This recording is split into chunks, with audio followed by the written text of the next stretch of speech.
마이스터 고등학교 친구들 안녕하세요. 자, 6주차 이춘풍전 수업 이어서 시작하기 전에 드디어 우리 이번 주 하면 그 등교 계약이 예정되어 있죠. 그래서 5월 13일에 수요일 고3 친구들부터 학교에 정상적으로 등교 계약을 앞두고 있는데요.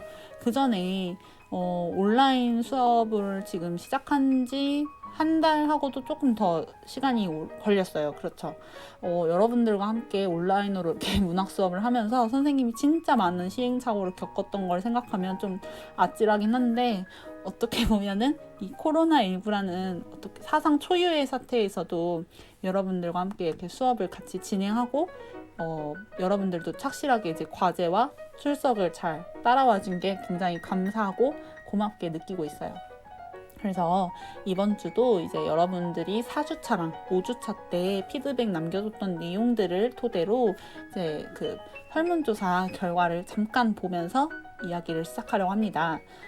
그래서 소리가 제일 소리가 작은 것 같다는 이야기들이 제일 많았거든요. 이게 4주차 때 피드백으로 좀 많았었는데, 선생님이 그때 이제 그 이어폰을 끼면서 이제 녹음을 하잖아요. 유튜버처럼 이제 목소리를 좀 음질을 좋게 하려고 이제 이어폰을 끼고 녹음을 하거나 아니면 이제 이어폰을 끼면서 말하면서 동시에 녹음을 진행하다 보니까 이제 볼륨이 여러분들이 듣는 것과 좀 갭이 있는 것 같아요. 차이가 있어서 4주차 때는 목소리가 많이 작게 녹음된 것 같더라고요. 그래서 5주차 이춘풍전 시작할 때는 좀 많이 개선하려고 노력을 했습니다. 그거 좀 미안하게 생각하고 마음만 욕심 같아서는 그 4주차 영상은 다시 녹음하고 싶어요. 근데 그럴 수가 없죠, 지금은. 그리고 5주차 때는 우리 4일의 재량휴업일이어서 그 과제를 그리고 강의를 선생님이 좀 어떤 타이밍에 올려야 되나 하고 고민을 하고 있었는데, 아침에 안 올리고 그 오전 11시쯤에 이제 올렸더니 그 당시 이제 수업이 있었던 4반이랑 2반 친구들이 많이 혼동한 것 같더라고요. 그래서 미안합니다. 그 4주차가 아니죠. 그러니까 5주차는 그 4일 재량휴업일 때문에 선생님이 업로드가 좀 늦었었어요. 그래서 온라인 수업이 계속 진행이 된다면 여러분들이 늦지 않게 수업을 차질 없이 들을 수 있도록 신경을 좀 더 쓰도록 하겠습니다. 그리고 여전히 이렇게 보고 싶다는 의견들이 참 많아서 선생님이 열심히 수업을 계속 제작할 수 있는 원동력이 된다는 점. 이제는 여러분들 얼굴을 보면서 수업을 하고 싶은데 어떻게 될지는 아직 모르겠지만 일단 수업은 계속 진행되는 거니까 이어서 이춘풍전 계속 봐야 되겠죠? 그리고 지난주 과제에 대해서도 잠깐 이야기를 하면, 여러분들이 이제 지난주는 학습지 대신에 이춘풍전도 마무리가 덜 됐고 해서 과제, 그러니까 출결로 어떻게 인정을 하냐고 했냐면, 선생님이 여러분들이 독서 교육 종합 지원 시스템 있죠? 거기에다가 그 독후감을 한 편 이상씩 써서 올리면 선생님이 그거를 5주차 출결로 인정을 해주겠다라고 했습니다. 그래서 지난주는 휴일이 이틀이나 껴있다 보니까 기한을 5월 8일인 금요일까지라고 해서 이제 공지를 하고 과제를 이제 제시를 했었는데, 여러분들이 쓴 글을 선생님이 어떻게 보면은 7반까지 총 7개 반이다 보니까 한 편씩 썼다고 치면 대략 140편 정도가 되잖아요. 그래서 지금 열심히 한 편 한 편 읽으면서 이제 점검 중이에요. 그래서 5주차 그 출결을 일단 여러분들이 낸 여부를 확인을 하고 선생님이 하나하나 다 읽으면서 나중에 생기부에 올려주기 위해서 이제 하나씩 체크를 하는데, 그 과정이 조금 걸릴 수 있다는 거, 그래서 참고했으면 하고, 만일 하나 아직 못 올린 친구들도 좀 있을 거예요. 그럼 결석 처리가 되어서 이제 담임 선생님께 통보가 갈 예정이에요. 그러면 이제 여러분들이 이번 주까지 올리는 걸로 선생님이 일단 5주차는 결석 처리를 하되, 여러분들이 이번 주 안으로 글을 쓰면 다시 그걸 출석으로 바꿔주는 방식으로 이제 조금 더 아량을 베풀려고 합니다. 어쨌든 이 독후감 과제는 계속 이어질 수 있다는 점을 여러분들께 한 번 더 공지를 하는 걸로 이렇게 정리를 해보려고 합니다. 그러면 우리 지난주에 이어서 이춘풍전 내용을 계속 봐야 되겠죠? 이춘풍전 핵심 정리라고 해서 지난주에 그 갈래부터 배경이 아니라 주제죠. 주제까지 이렇게 빈칸을 치고 여러분들과 함께 이 내용을 다 보게 되면은 어떻게 이제 이 빈칸에 정답이 들어갈 수 있는지를 알 수 있을 거라고 했었습니다. 그래서 이어서 계속 보도록 할 거고요. 애니메이션과 함께 그 앞부분에 생략된 줄거리를 발단과 전개 내용을 보고 이렇게 그리고 우리가 교과서의 시작 부분이죠. 그 위기 부분을 지난주에 계속 봤었어요. 그래서 위기 부분은 이렇게 정리할 수 있었죠. 그러니까 우리가 지난주에 본 내용입니다. 그 평양에서 아내가 이제 춘풍이랑 기생 추월을 잡아서 매질, 형벌로 다스리고 추월에게 춘풍에게서 뺏은 돈을 돌려주도록 하면서 이제 이 결판 됐죠. 그리고 먼저 비장이 집으로 돌아가서 남편인 춘풍의 귀양, 춘풍이 다시 서울로 돌아오기를 기다리고 있는 그런 모습으로 위기 부분이 끝나고 우리가 이어서 이제 절정과 결말을 오늘 보면 되는 거죠. 자, 그래서 교과서 계속 보도록 하겠습니다. 자, 춘풍 그리고 춘풍의 아내 이어서 절정 부분. 자, 춘풍이는 빨간색으로 여전히 구분을 해놓고 춘풍 아내 즉 비장이었던 그 아내 김씨도 이렇게 파란색으로 구분을 계속 하도록 하겠습니다. 자, 그래서 춘풍이가 돈을 싣고 서울로 올라오죠. 그래서 아내가 이제 입 싹 닫고 아무 일도 없었던 것처럼 아니 어이 말이 꼬이네요. 자, 어이 글이 더디 오나요? 자, 장사에 이익이 많아서 평안하셨습니까? 평안이 오십니까? 돈 많이 벌어서 오는 겁니까? 하고 문안 인사로 나가죠. 그랬더니 춘풍이 어떻게 합니까? 그 사이에 잘 있었는가? 하면서 이런 식으로 얘기하죠. 그래서 12발이 실은 돈을 장사해서 추월이에게 뺏겼다가 다시 받은 돈 있죠? 그 돈을 장사해서 남긴 것처럼 여기저기 들여놓고 의기양양하고 있는 겁니다. 자, 여전히 춘풍이 어때요? 거드름 피우는 모습에서 매질당하고 비장한테 혼났는데도 허세를 못 버리는 모습 보고 있죠, 여러분? 자, 그래서 춘풍 아내가 춘풍에게 차담상을 별나게 차려놓습니다. 어쨌든 남편이 돌아왔으니까 이제 다 그 음식상을 차리는 거죠. 자, 그래서 이렇게 음식상을 차리니까 춘풍이 온 교태를 다할 적에 기구하고 볼만하다. 춘풍의 교만한 자태를 다하는 걸 보니까 참 기구하고 혼자 보기 아깝다라고 누가 이야기하고 있는 거죠, 이거 지금? 네, 앞서 우리 지난주에 봤었던 것처럼 네, 이렇게 노란색으로 쳤던 춘풍의 거동이 기구하고 볼만하다. 혹은 그 추한 형상에 뉘가 아니 침을 뱉으리요? 춘풍의 아내가 제 아내인 줄 모르고 춘풍은 비장이야 모를쏜가? 이런 식으로 그 작품 밖에 있는 서술자. 그렇죠.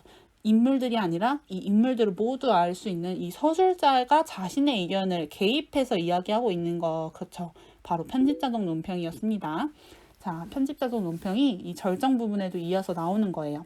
자, 참 보기 아깝다, 혼자 보기 아깝다 이런 식으로 춘풍의 거만한 태도, 교만한 태도가 계속 이어지고 있는 거죠. 자, 춘풍이 이렇게 콧살도 찡그리고 입맛도 다시면서 젓가락도 휘저으면서 이렇게 말하죠.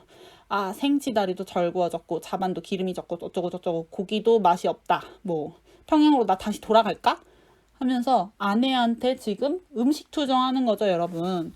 아니 지금 돌아와가지고 아내가 이렇게 음식상 차려줬으면 그냥 잘 받아 먹을 것이지 계속 음식 투정하고 뭐 이런 모습을 보니까 네, 아직 여전히 정신 못 차린 거예요. 자, 춘풍의 이런 모습이 바로 어떤 것을 대변하느냐. 이어서 선생님이 잠깐 정리하면 춘풍의 모습을 통해서 네, 풍자는 이 소설의 성격을 알 수 있습니다.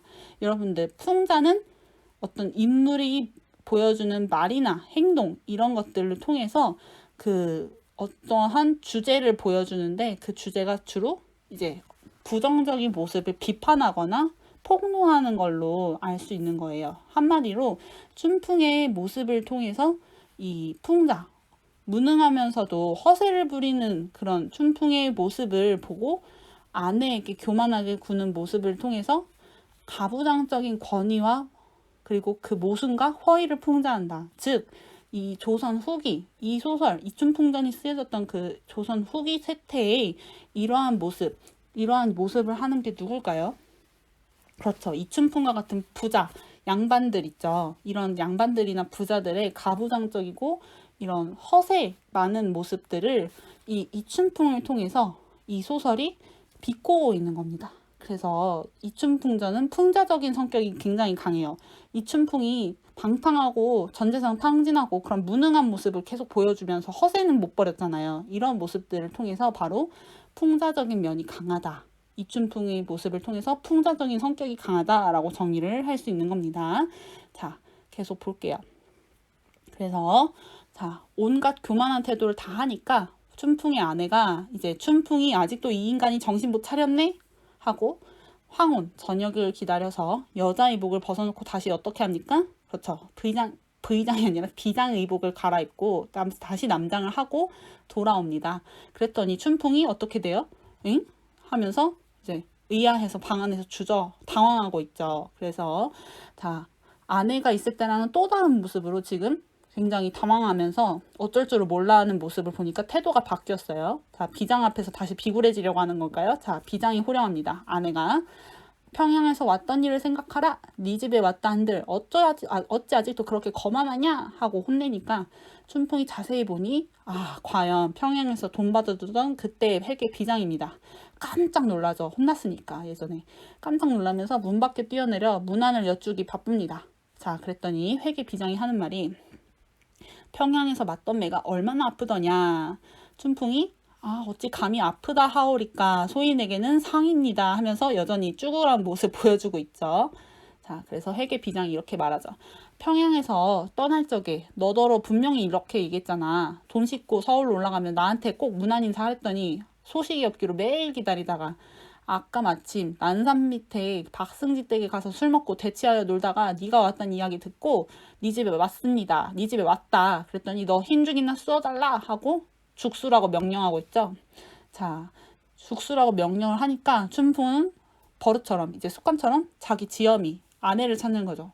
와이프를 찾는데 있을 수가 있나요? 아내가 없을 수밖에 없죠. 당연히 비장이 아내니까. 자, 그래서 아내를 아무리 찾아도 없으니까 어쨌든 비장이 왔으니까 내가 죽을 대접하려면 직접 쓸 수밖에 없겠죠. 그래서 지가 손수 이제 죽을 쓰려고 쌀을 내어주고 부엌으로 나가거늘 비장이 호령합니다. 아니 네 와이프는 어디 가고 나에게 내외를 하느냐, 나에게 이렇게 얼굴을 마주하지 않느냐 하면서 다시 혼내켜요. 자, 네 와이프 어디 가고 나에게 내외를 하느냐 하고 이렇게 비장 아내가 말하는 의도는 그렇죠. 춘풍을 골려주기 위한 거죠. 그래서 춘풍을 이제 네 와이프도 어디 가고 네가 직접 죽소냐 하면서 골탕 먹이는 놀려주는 모습을 하고 있습니다. 자, 그랬더니 춘풍이 이렇게 속으로 생각해요. 그립던 차에 가솔 식구를 만나서 아내를 만나서 같이 잠이나 잘 잘라 했더니 아내는 갑자기 사라지고 비장이 찾아와가지고 이렇게 혼내키니까 참 쪽팔리다 이렇게 생각하는 거죠. 자, 그래서 이런 식으로 이제 이야기가 이어지고 있는 겁니다. 흰죽도 역시 이제 어떻게 보면 비장 아내가 이 춘풍을 아직도 정신 못 차린 남편을 혼내켜주기 위해서 이렇게 뭔가 의도적으로 쏘라고 얘기한 거고. 자, 그래서 이어서 보면 자, 회계 비장이 내다 보니까 춘풍의 죽쓰는 모양이 참 우습고도 볼만하다. 춘풍의 죽쓰는 모양이 참 우스꽝스러운 거죠. 자, 여기서도 편집자의 이야기, 편집자의 생각이 계속 드러나고 있습니다. 자, 그제서야 죽상을 드리니까 비장이 먹기 싫은 죽을 조금 먹는 척 하다가 춘풍에게 상째로 주면서 이렇게 말합니다. 네가 평양의 추월 집에서 머슴살이 할 때는 타 깨진 헌사발에 누룽지를 먹으면서 숟가락 없이 뜰 아래 서서 되는 대로 먹으면서 막 머슴살이 했던 거 있잖아. 그때 그 비참했던 때를 생각하면서 다 먹어라 하고 얘기를 하고 있는 거죠. 이 이야기를 한 걸 보니까 지금 비장의 의도, 아내의 의도가 너 예전에 머슴살이 했던 거, 추월집에서 굴욕적으로 머슴살이 했던 그때, 쪽팔렸던 때 잊지 말고 정신 차려라 하면서 이렇게 이야기를 하는 거죠. 그랬더니 그제야 춘풍이 아내가 어디서 죽 먹는 양을 볼까요? 이런 굴욕적인 모습 내 와이프가 절대 보면 안 돼. 막 요리조리 살피면서 얼른 먹는 거죠. 그랬더니 춘풍 아내 비장이 혼잣말로 이렇게 생각하는 거죠. 이런 거동을 볼짝시면 누가 아니 웃고 볼까 하는 행실이 저러니까 어디 가서 사람으로 보일런가? 아무튼 속이기를 더 하자니 차마 우스워서 못하겠다. 너무 우스꽝스러워가지고 여기서 그만 더 못 속이고 그냥 여기서 마무리해야지 하면서 이런 꼴을 볼짝시면 나 혼자 보기 아깝도다라고 이야기를 하는 거죠. 앞에서 이제 뭐지 너 머슴살 했던 때를 생각하면서 다 먹어라 하고 과거의 잘못을 반성하길 바라는 마음으로 어떻게 보면은 이제 아내가 남편 춘풍을 진심으로 위하는 걸라고도 볼 수 있잖아요. 그쵸? 그래서 반성하길 바라는 마음으로 이렇게 호통을 치고 그래서 남편이 어쨌든 비장이 하니까 비장이 막 혼내키면서 막 명령하니까 급하게 죽을 먹잖아요. 그런 모습이 참 우스우면서도 여기서 이제 정신 다 차렸으면 하는 마음으로 이제 그 어떻게 보면은 남편을 생각하는 아내인 비장의 모습을 볼 수도 있는 거죠.